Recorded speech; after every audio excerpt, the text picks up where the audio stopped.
જસદણમાં એક 6 વર્ષની માસૂમ દીકરી પર બળાત્કાર ગુજારી એના ગુપ્તાંગમાં સળિયા ઘુસાડી દેવાની ઘટના સામે આવી છે।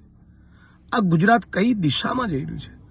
5 વર્ષની, 8 વર્ષની, 10 વર્ષની, 12 વર્ષની બાળકીઓ ઉપર, દીકરીઓ ઉપર આ શું જુલ્મ વર્તાવવામાં આવી રહ્યો છે?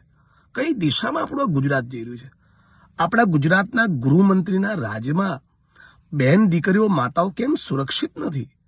28 વર્ષથી ભારતીય જનતા પાર્ટીની સરકાર છે, છતાં બહેન દીકરીઓની આબરૂ લૂંટાવાનું કેમ બંધ થતું નથી? એક માસૂમ 6 વર્ષની દીકરી સાથે આવી ઘટના તમે કલ્પના કરી શકો? કોઈ બચ્ચો કહેવાય, ફૂલ જેવી દીકરી, એની પર રેપ કરીને એના ગુપ્તાંગમાં સળીઓ નાખી દેવું, આ કઈ હદની વિકૃતિ છે? આ સાહસ બળાત્કારીઓમાં એટલા માટે આવે છે કે આપણા રાજ્યમાં બહુ દુઃખ સાથે કહેવું પડે છે, ડ્રગ્સ માફિયાઓ, ભૂમાફિયાઓ, માઇનિંગ માફિયાઓ, બુટલેગરો, રેપિસ્ટ, કોઈના પેટનું પાણી હલતું નથી। બધાને એવી ખાતરી છે છેલ્લે અમારો વાળ વાંકવો નહીં થાય, અમને સજા નહીં પડે।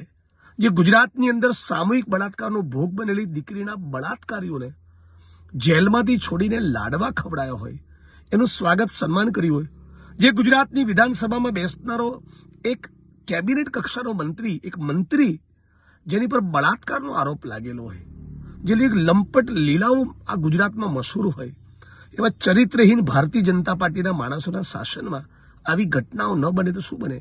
હું માગણી કરું છું કે કોઈ પણ સંજોગોમાં તાબડતોબ 24 કલાકની અંદર જો આના કસૂરવાર બળાત્કારીઓને પકડીને જેલની સલાખો પાછળ ધકેલવામાં નહીં આવ્યા તો ઉગ્રમાં ઉગ્ર આંદોલન કરવામાં આવશે। અને કોઈ પણ સંજોગોમાં 6 મહિનામાં કેસની ટ્રાયલ પૂરી કરી આજીવન કારાવાસ થાય એવી સજા બળાત્કારીઓને થવી જોઈએ।